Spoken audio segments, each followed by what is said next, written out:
afraid of Les Martin. He said, don't be afraid of the DA. They can't, neither one can hurt you. He said, who I would be afraid of is Monty Clems, who is with the Sheriff's Department, and Butch Hutchison, who's part with the Sheriff's Office and part with the DA. He said, but Gary Mitchell and Les Martin, he said, don't be afraid of them. They're basically too stupid to get things together. But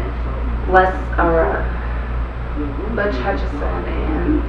He was the one down here you were telling me about. Yeah, he's in charge of all that DNA and evidence and stuff like that. That's his field, mine. But I guess, well, and then I asked Michael's friend's wife if she would call me mom and dad and say Logan was fine, and she referred me to a friend of hers. And I asked her that the sheriffs know about those two, but they don't know that I called, to our knowledge. They don't know that I called Tulsa. I don't know why I didn't tell my attorney. It never crossed my mind that he feels like I was keeping it from him for a reason, and he wants me to tell him what, and I don't know.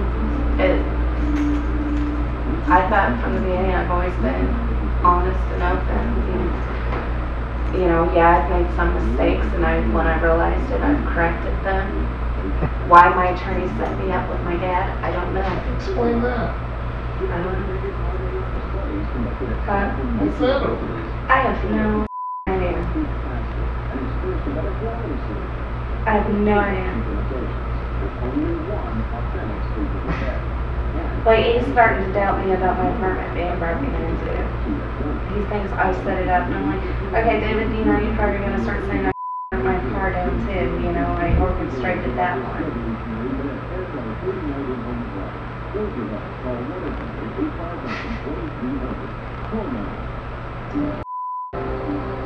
Yeah, I hung myself. I should not have done what I did. But of course, I was still under the impression my son was going to be back on the 13th.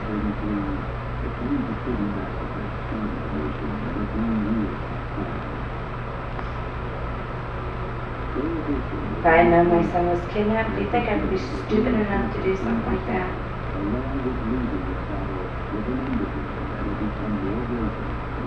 You know, and he says it's better to have substantial evidence than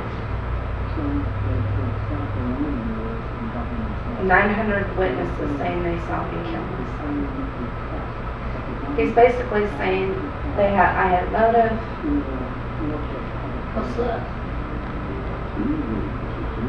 Logan causing all the problems in my life, burning houses, starting fires.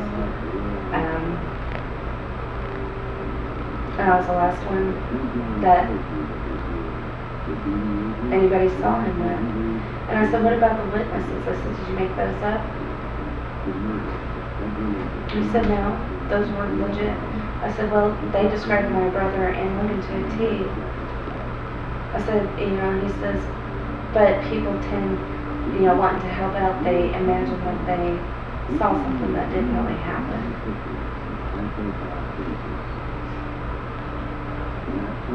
I was like, this my attorney's trying to cancel me.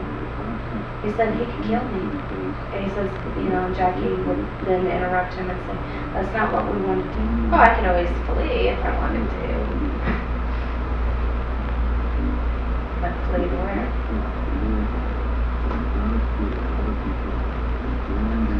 All my life I've ran from problems. One of the things my husband was telling me the other night that he was proud of them, you know, facing this mountain. Everything else I ran from.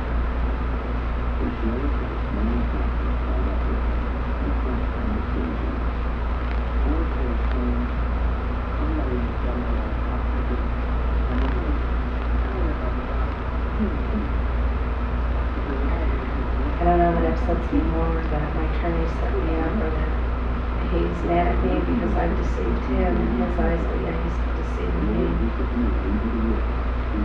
What did your dad say that was so to set you up though? He never clarified it. I didn't want to know. Hi Dad, how's it going? I'm fine, gotta go, bye, click. You?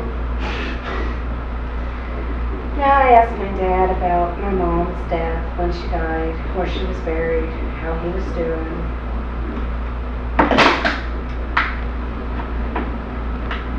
And he said something about, implied that I had killed Logan. And I said, do you honestly believe that I hurt my son? I said, you know what Logan means to me. He said, under normal circumstances, no. I knew, you know, David's been carrying around a tape recorder because of me, to record me. And he was honest, he pulled it out of his pocket. I didn't even know he was carrying it. I knew he had it, but I didn't know he had always been using it with me. And he goes, this is how we caught you telling different stories. And he goes, don't worry, it's not on. And I could tell it wasn't on. I was like, he said, Monty Clunes and Butch Hutchinson are very patient individuals. And they have all the time. So what are they waiting for? That's right. What are they waiting for? He says they're waiting on the body.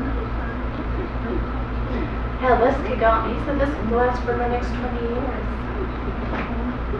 And they could, you know, still not charge me until 20 years from now. There is no time statute. Hell, I could flee to Canada and they won't extradite me back. It's about the only thing going for me. As long as I'm, you know, keep facing the death penalty, Canada won't extradite me.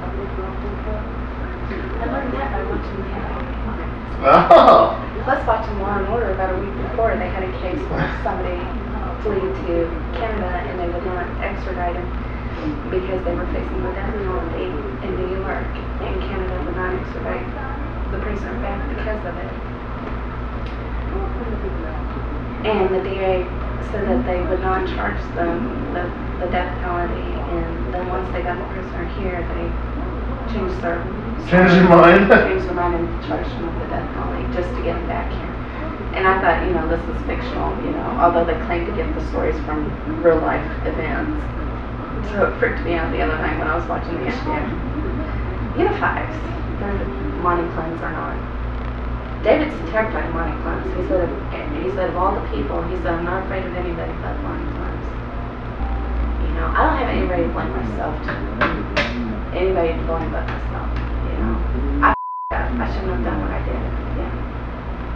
Because I didn't tell him about the phone calls and the security number, and there's some more stuff that he didn't want to discuss it. There was 2 freaking phone calls. You had somebody call your parents. They never did though, that's the thing. So what's the big deal? Because if they hadn't found out and it was right out in court, they would have looked like idiots. Then it would have been bad they couldn't have protected me. That's their whole point. And I see that. But I don't know what else I'm not telling them that they're saying that I need to tell them. So I'm supposed to think long and hard about it. Long and hard. About what, you know? What you're not telling us. They're not convinced. They think there's more than me having the brain to go look at. They think I arranged something and I'm just not telling them. And they're afraid that the sheriffs know about it already. Arrange what? I said, you know, I never asked anybody to do anything with Logan besides take him camping and to return him to me. I never asked anybody to kill my son, put my son somewhere, to hide my son.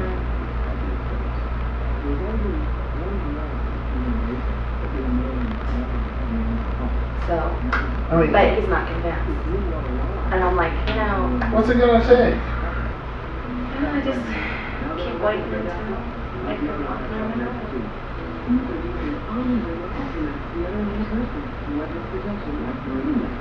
They haven't been knocking on your door, they've been knocking on your attorney's door.